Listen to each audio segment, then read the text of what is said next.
Cult leader Charles Manson, who has died age 83, has loomed large in American culture ever since a brutal killing spree by his gang of followers, called the Manson family.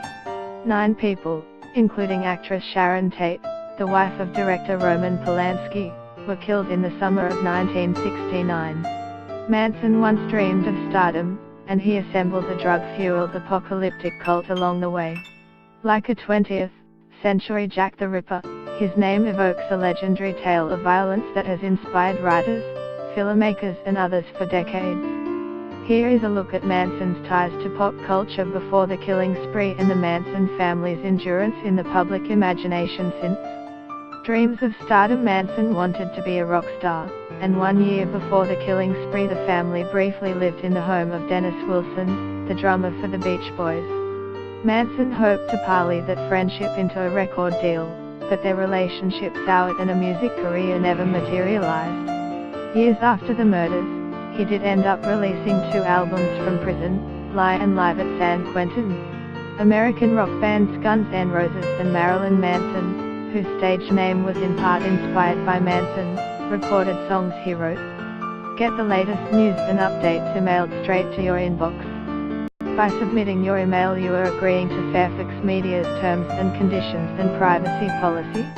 The Beach Boys released a song based on one he wrote, too, but they gave it new lyrics and a new title, Never Learn Not to Love.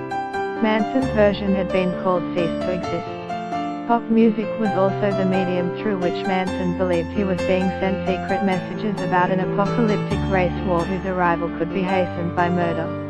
He was obsessed with the Beatles and believed that their White Album prophesied the war, which he called Helter Skelter after a Beatles song. One of his followers, Patricia Cruicle, scrawled a misspelled version of that phrase in blood at the home of Leno and Rosemary LaBianca after the family killed them. A true crime superstar. Manson's relationship with the entertainment industry and his obsession with fame were chronicled over 12 episodes of Carrie Longworth's Hollywood History podcast, You Must Remember This, in 2015. Maybe more than anything else, Charlie Manson's story is a Hollywood story, she told her listeners. Longworth said on her podcast that the killings could be seen as the fulfilled revenge fantasy of one of the millions of pilgrims who have come to Hollywood looking to make their mark, only to be condescended and lied to and turned away with nothing to show for their efforts.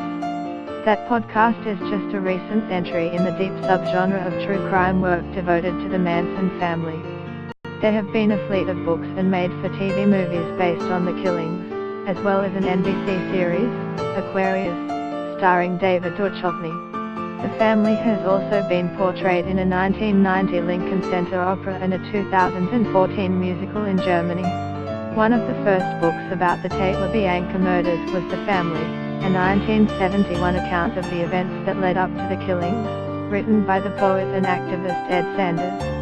The most successful true crime work based on the killings, though, may be Helter Skelter, a 1974 book about the family and their trial that was written by Kurt Gentry and Vincent Bugliosi, the prosecutor who secured their convictions in the case.